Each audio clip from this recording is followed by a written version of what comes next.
Me 25-year-old woman, work in HR at a medium-sized company outside Columbus. Nothing fancy, nothing impressive, just a normal office job.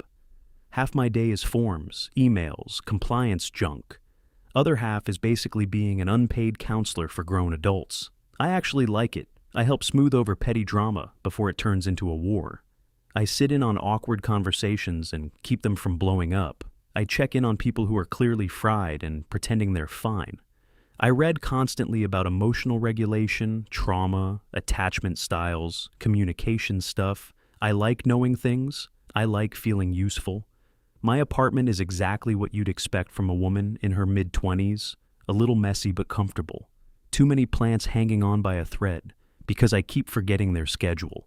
A pile of self-help and psychology books on the coffee table, candles in every room, like I'm legally required to own them, very standard, trying to heal and grow, living situation. Single on purpose, not bitter about it, not unlucky, just intentional. I want my life solid before I start letting somebody else into it. I'm proud of that. My friends joke that I'm the group therapist. They're not wrong. That's kind of just who I am. The one thing in my life that never feels easy. My older brother Mason, he's 31, works homicide in Nashville, started as a street cop and moved into investigations pretty fast. He's good at it too. Which honestly might be part of the problem when we were kids. He used to be hilarious, always busting my chops, always had some dumb comment ready. He'd stay up late with me, playing old video games, drive me to school, when our parents were slammed with work, just always around. Then he became a cop, and over time he started shutting doors inside himself. One by one, talked less, laughed less, spent more time staring off like he was watching something horrible on a screen. Only he could see. I know his job messes with him. I know he sees things every week that would wreck most people. Violence, fatal wrecks, families at their worst, people lying right to his face. With no shame, I know he carries all that around quietly, because that's what men get trained to do. And because of that, I feel responsible. I want to help him. If I have all this knowledge about emotions and trauma and coping, then shouldn't I use it on my own? Brother, isn't that what a good sister is supposed to do? Every Tuesday, we talk on the phone, our little routine. I sit on my couch with a mug of tea. He usually calls on his drive back home. He always sounds tired, not sleepy. Tired soul, tired. One Tuesday was where everything started going sideways. I could hear it the second he picked up. His voice sounded flat, not mad, not distracted, just empty. I go, "Hey, what's up with you?" He goes, "Nothing, just been a long week." I ask what happened. He pauses for a second, then says, "They had a domestic call. Go bad afterward, he had to talk to the kids." Doesn't tell me much more than that. He never really does, but I hear his voice catch for half a second, like it slipped before he could lock it back down. Something twists in my chest. I know that tone. I know what it sounds like when somebody starts disconnecting from what they're saying because it's too painful to stay present. So I go into gentle mode. I tell him, "Mason, what you're describing sounds a lot like secondary trauma. You don't have to just hold all that by yourself." He gets quiet, not offended, exactly, just sealed off. I keep talking in the soft, careful voice I use at work. Explain what secondary trauma is. How first responders soak up other people's pain, whether they admit it or not. How chronic exposure wears people down over time. How stuffing everything inside can turn into burnout, anger, emotional numbness. I try to keep it practical. Tell him maybe do something small, after shifts, a breathing exercise, a grounding routine. Write a few lines in a notebook before bed. Take a quick walk before going inside the house. Just something to help his brain come down. He says almost nothing. The silence gets so thick it feels hostile.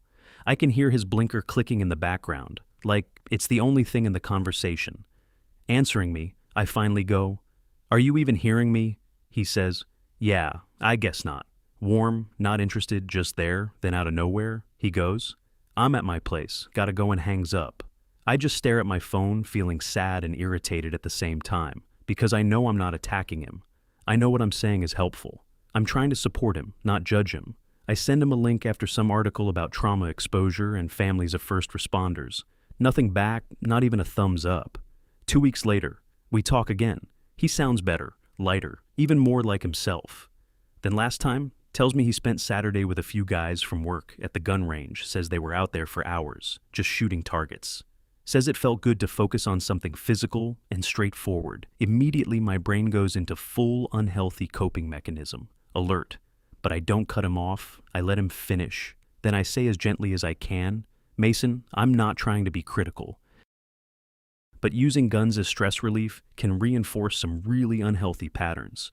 He goes quiet again. I keep going. Say that tying emotional release to weapons and force can create subconscious dependencies, that it's not a great long-term coping outlet, that there are healthier ways to decompress. I start listing alternatives: indoor climbing, kayaking, boxing classes, running trails. Basically anything physical that helps process emotion without involving firearms. He finally goes, Claire, it's just punching holes in paper. It's not that serious, but in my head, it was serious. That was exactly the point. I tell him small habits shape bigger coping patterns over time, that mixing violent imagery with emotional relief is not exactly ideal. And then I start bringing up studies. I bring up my HR training, like that means something to him. He mutters some excuse about the dryer going off, then ends the call. I just sit there staring at my phone again, feeling like I'm throwing sincere emotional insight into a black hole after that. The pattern is impossible to miss every single time I try to help him. He shuts down. I know men are trained to dodge vulnerability. I know that intellectually still hurts every time it happens.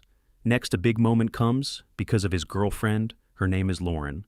28, works as a pediatric nurse. Genuinely sweet, genuinely soft-spoken, genuinely built. Like she stepped out of some wholesome trad wife mood board, always in those oversized cardigans and neutral colors, bakes banana bread. For no reason. Volunteers with rescue dogs on weekends, just warm and nurturing in a way that's almost suspiciously old-school nice girl. But I can't shake the feeling she's wrapped in this comforting retro package that bothers me. One Saturday Mason calls, sounding actually happy, which is rare enough that I notice immediately. He tells me Lauren made him this huge homemade dinner pot, roast, garlic, mashed potatoes, homemade rolls, says he hasn't eaten that well in forever, says it felt incredible to come home and have somebody take care of him, like that. I let him talk and I am glad he's glad. But at the same time, my brain is already spinning. Relationship dynamics, gender roles, emotional labor, what people confuse with love. So I ask him, Mason, does she challenge you at all? He goes, what I say. A relationship is supposed to help you grow. It should push you to confront your habits, to evolve, to think more deeply about yourself and the world. I say, a partner shouldn't just soothe you all the time. They should challenge you too.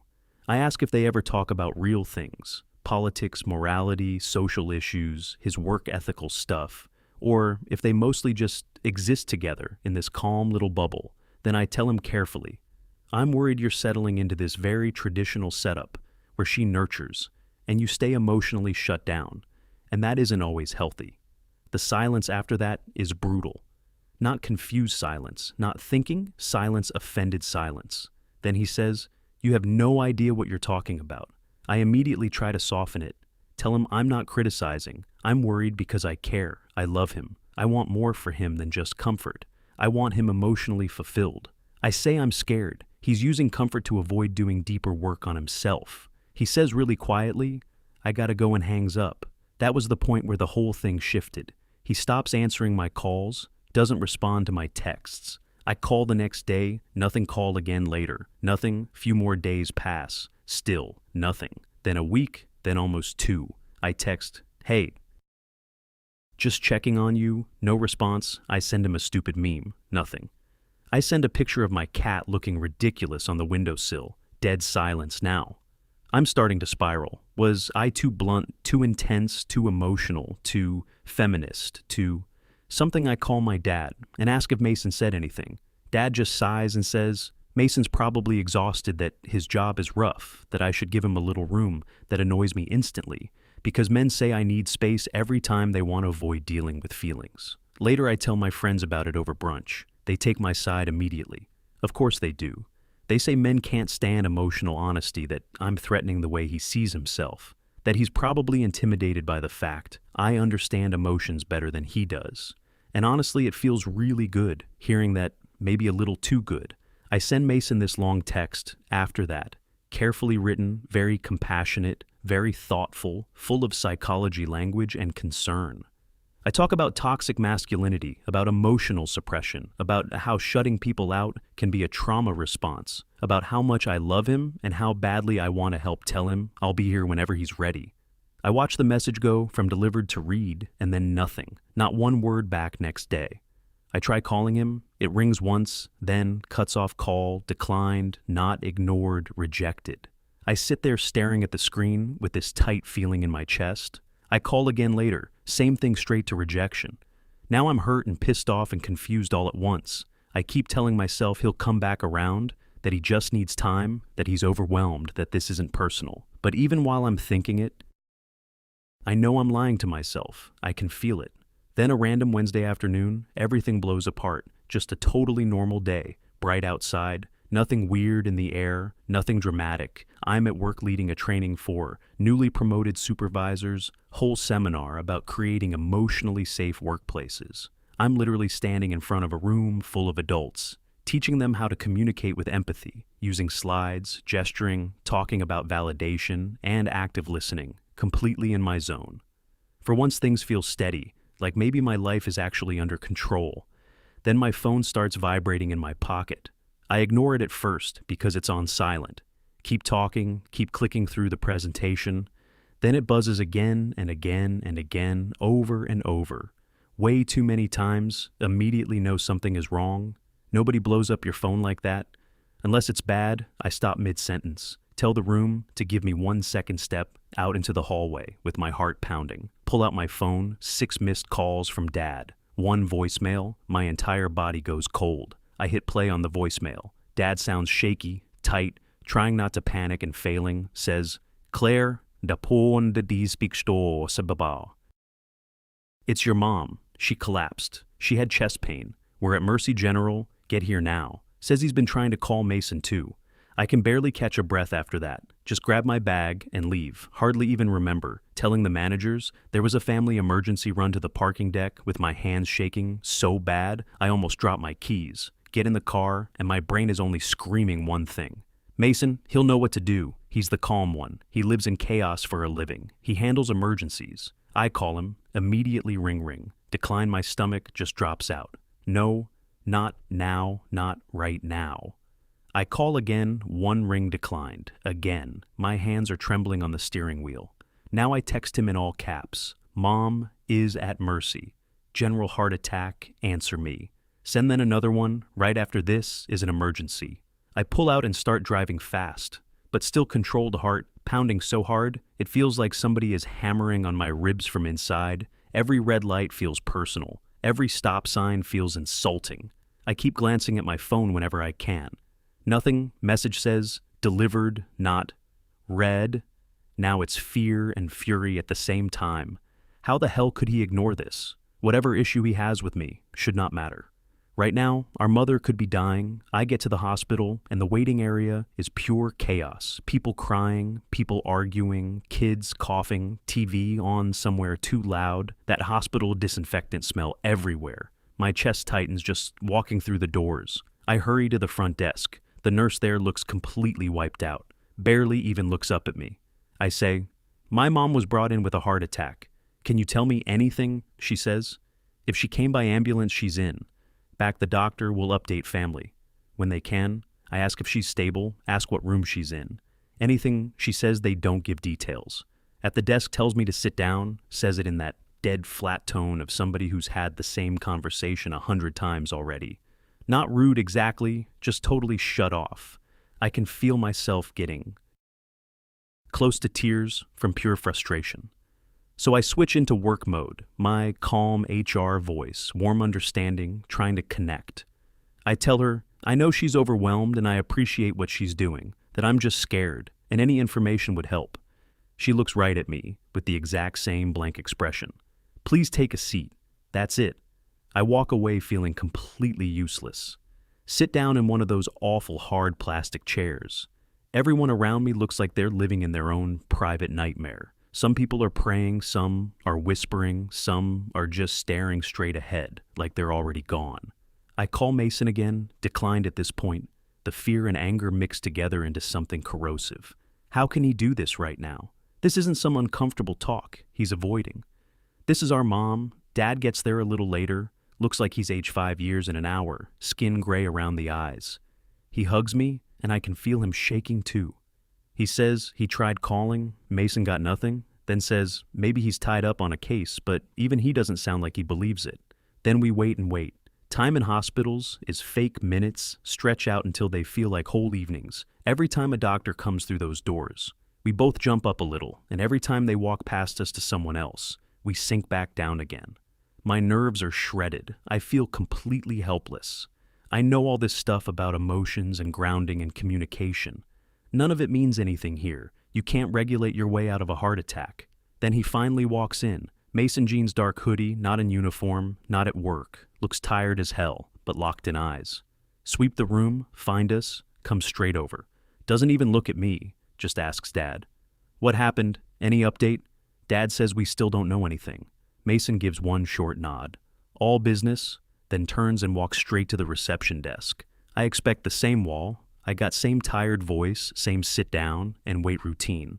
But the second he flashes his badge, everything changes. The nurse straightens up in her chair.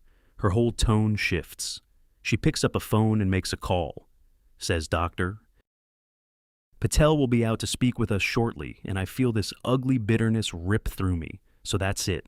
That's all it takes. Not kindness, not patience, not empathy, authority. A badge power." About 2 minutes later, a cardiologist comes out, talks to Mason first, shakes his hand first. Dad and I are just standing there, like set decoration.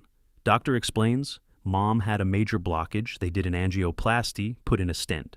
She's stable, now sedated, being moved to cardiac. Step down. Mason starts asking questions immediately. Good questions too. Clear, direct, specific. Asks about prognosis, medications, recovery timeline, follow-up care. The doctor answers him like he's talking to another professional, like he's the competent one in the family. And I just stand there feeling invisible once the doctor leaves. Dad lets out this huge breath, and I feel relief too, real relief. But under it, there's this quiet, hot anger building. Mason says he needs to update the rest of the family, then walks down the hall a little. I follow him with my heart pounding. I need to know where he was. I need to understand why he ignored me. He finishes his call. I step closer. My voice comes out low and shaking. Where were you? No. Hello? No. Easing into it, just fear and anger, stripped raw. I tell him, I texted Dad, called too. Mom could have died, and you... He turns toward me slowly, face unreadable calm, in a way that makes it worse. Then he cuts me off in that flat voice. I wasn't ignoring you today.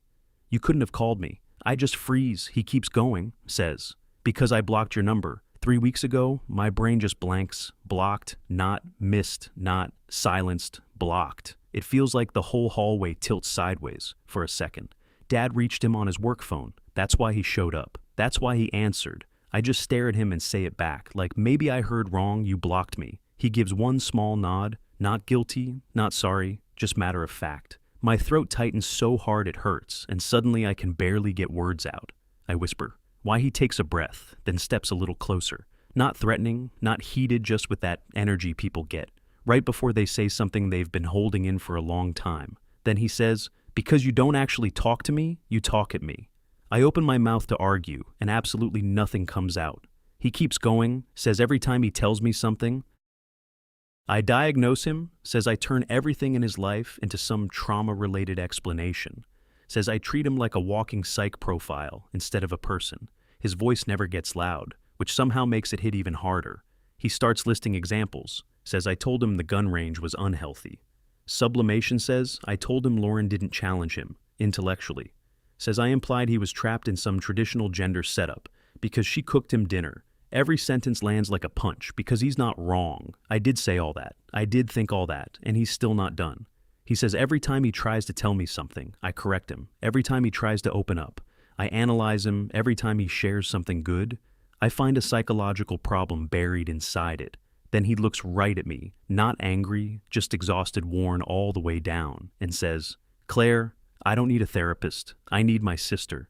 That one takes all the air out of me. I want to defend myself so bad. Want to explain that I was trying to help. Want to say I cared. Want to say I never meant to be cruel, but I don't say any of it. He keeps talking, says, I think I'm helping, but I'm not even listening. Says I always start from the assumption that something in him is damaged. Says I never stop and ask what he actually needs from me. I can feel tears burning behind my eyes. Now then he lands. The last one says he set a boundary. The exact thing I am always telling other people they need to do, and I feel like my legs might give out. Because again, he's right, painfully. Humiliatingly. Right then he says, he removed the biggest source of stress in his life. Me after that, he just walks past me. Not dramatic, not cold, for effect. Just certain, like this conversation already happened for him weeks ago. And I'm the last one catching up. I stand there in that bright hospital hallway, light completely frozen, heartbeat slamming in my ears, chest feeling hollowed out, like someone reached inside me and scooped everything out. He didn't yell, didn't insult me, didn't call me names. He just said what was true, flat, clean, undeniable. I end up sliding down the wall until I'm sitting on the floor, trying not to cry, failing immediately, because my whole identity just cracked open. Right there, the caring sister, the emotionally aware one, the helpful one, all of it collapsing under the weight of what he said. Because he was right, I wasn't helping him. I was trying to manage him. I wasn't listening, I was lecturing, I wasn't supporting him, I was diagnosing him. Dad finds me, eventually helps me stand up, asks if I'm okay. I lie and say, yeah, because apparently the universe loves a joke. We go upstairs to see Mom. She's sedated machines, making those steady hospital sounds. Mason is sitting next to her bed, holding her hand. He doesn't look at me, and for the first time, I don't even resent it. I get it. The realization that hits me then hurts worse than anything else. So far, I became the exact kind of person I claim to hate, a source of judgment, a source of pressure. Someone who talks constantly about emotional labor while refusing to do the actual hard emotional work herself. I leave around midnight, sit in my car for 10 straight minutes, with both hands on the wheel, just staring at nothing. My chest feels bruised from the inside, then I start crying quiet at first, then ugly messy, the kind where you can't even keep your breathing normal. That night, I go back through every text I ever sent him, every article, every long, unsolicited explanation, every carefully worded message I thought made me wise, and for the first time, I don't feel righteous about any of it. I feel embarrassed, ashamed. Actually, because I can finally see it. I wasn't helping him. I was trying to force him into my worldview. I was talking down to him, treating him like a problem to solve, like a patient, not like a full-grown person with his own mind. And the worst part is, I genuinely didn't see myself doing it.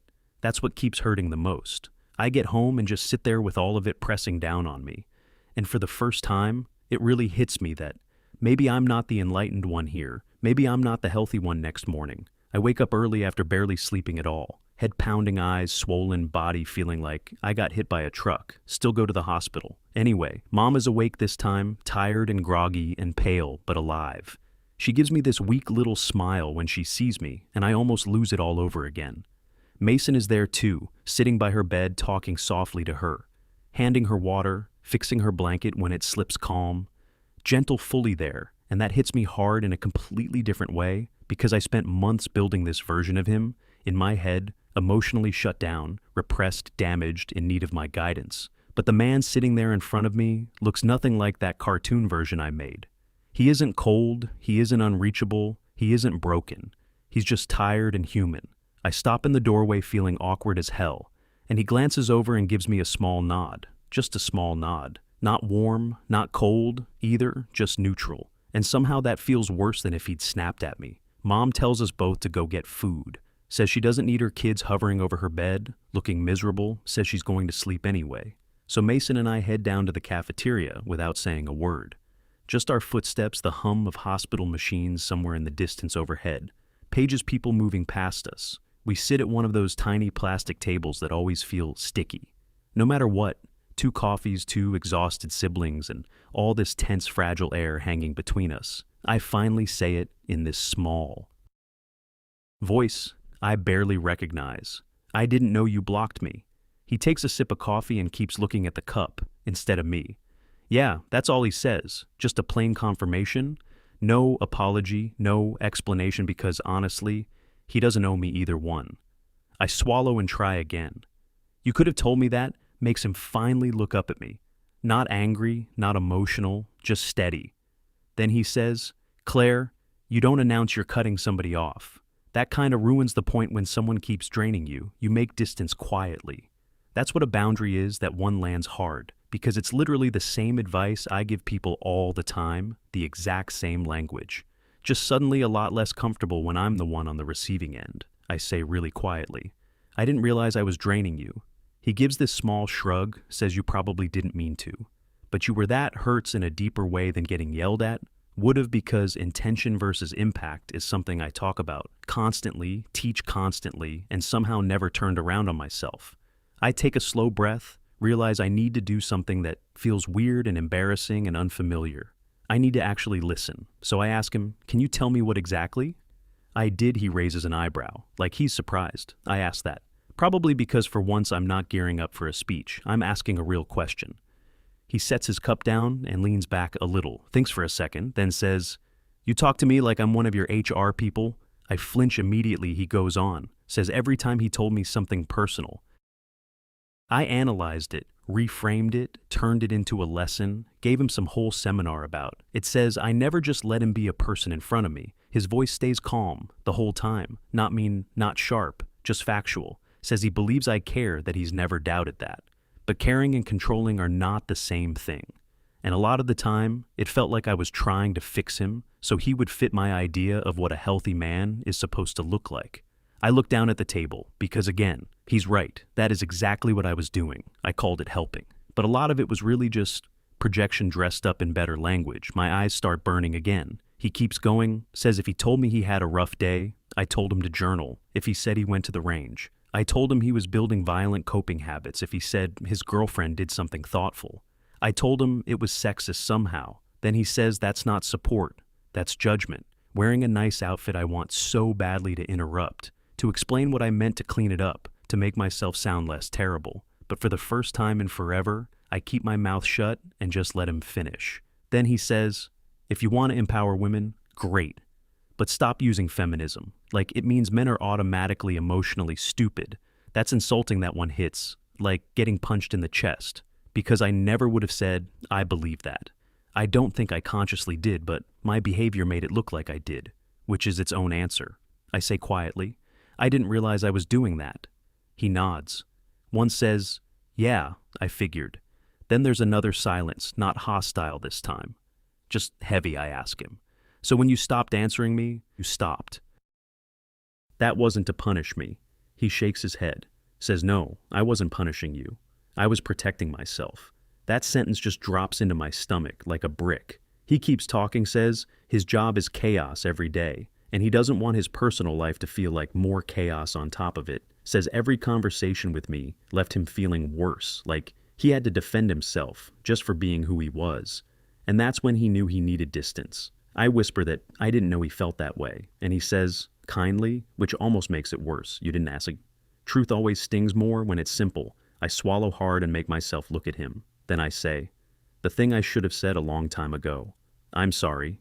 He blinks slowly like he genuinely didn't expect that from me. So I keep going, voice shaking the whole time. But honest for once, I tell him. I didn't realize how much I was projecting onto him, that I thought I was helping, when really I wasn't listening at all, that I kept trying to control the story instead of hearing him, and that it wasn't fair. He doesn't say anything right away, just watches me, like he's trying to decide whether he believes me or not. I add one more thing quietly. You didn't deserve any of that. I'm really sorry. His shoulders loosen. Just a little first, actual sign of softness. I've seen from him in a while. Then he says, thank you. Not forgiveness. Not everything fixed, but something small, opening back up. We finish breakfast mostly in silence, but it doesn't feel as sharp as before. The air is still delicate, just not cutting anymore. Next few days all blur together. Mom gets more stable. The doctors sound less worried. Mason and I exist around each other, still careful, still not close, but no longer openly broken. Either one evening, I find him sitting outside the hospital on a bench by himself.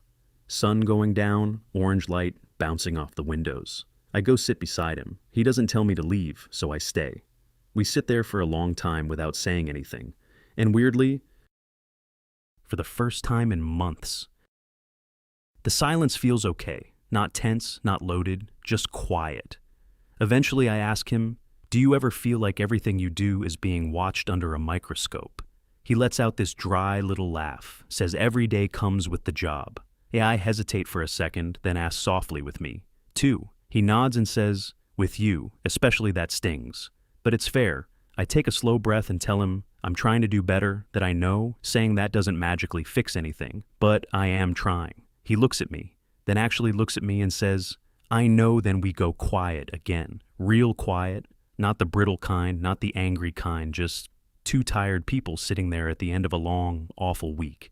And I keep thinking about how I spent so long looking at him, like he was damaged, like he needed intervention, needed guidance, needed me to translate his own life back to him. And I realize I barely ever saw him as just himself. Just a man doing a job that shows him more darkness in a few days than most people see in their whole lives. Just a person carrying heavy things, without always putting them into words. Just someone who needed peace sometimes. Not analysis, not a framework, not a lecture. After a while, I ask if I can ask him something. He lifts an eyebrow and waits, so I ask him what he actually needs from me. Not what I think he needs, what he needs. He takes a second, then lets out this long, heavy breath. Like he's been wanting to answer that for months, and says he needs me to trust that he knows himself. Says even if he doesn't talk through everything, even if he doesn't process stuff the way I do, he needs me to stop assuming quiet means fragile, and he needs a sister, not a counselor. I nod and my eyes fill up again, but this time it doesn't feel like shame. It feels like finally understanding something I should have understood a long time ago. I tell him, "Okay, I can do that." He gives me a small nod, not quite a smile, but close enough that I feel it. We stay out there until the sun is completely gone and this weird calm settles over. Everything Mom gets discharged a week later. Mason helps her out to the car. I carry the bags for once and we actually move like a team. Nothing dramatic, just simple, natural. The way family is supposed to feel over the next few days. Something happens. I honestly wasn't expecting. Mason starts texting me. Little things at first. Updates about Mom, asking if I can pick up groceries. A picture of Lauren's cat being stupid on the kitchen counter. Nothing deep, nothing emotional, but real easy, unforced. And this time, I don't analyze any of it. I don't read into it. I don't turn it into a teaching moment. I just answer like a normal person. I let him exist without trying to improve him. About 2 weeks later, he invites me and Dad over for dinner. Lauren cooks when I get there. She hugs me and says, she was worried about me, and I actually feel how genuine she is. All that warmth I dismissed before, because it didn't fit the story. I had in my head, I catch Mason looking at me once or twice during dinner, like he's checking to see if I'm going to start judging everything again. I give him a real smile, and I see his shoulders loosen. Then we just eat. Talk about normal family stuff. Stupid little stories, Mom's meds, traffic. Some movie Dad, half remembered. And for the first time in forever, it actually feels normal. Like we're siblings again. Not therapist and patient, not lecturer and reluctant audience, just brother and sister sitting at a table after dinner while everyone's cleaning up. Mason stops next to me and says quietly, "Hey, you're doing better." My heart does this weird jump in my chest, so I tell him, thanks that I'm trying. He nods and says he knows and that he appreciates it. It's such a small thing, but it means everything to me, and in that moment I finally get something. I should have gotten way earlier. Helping someone is not about correcting them, or teaching them, or diagnosing them, or shaping them into whatever version of healthy makes sense to you. It's about meeting them where they are, not where you think they should be. And I finally understand that for real. I didn't lose my brother. I almost shoved him out of my life with both hands. But now we're finding our way back, slowly, carefully, honestly. Without lectures, without analysis, without turning every conversation into some manifesto, disguised as advice, just being there. And, weirdly enough, that has done more healing than anything I tried before.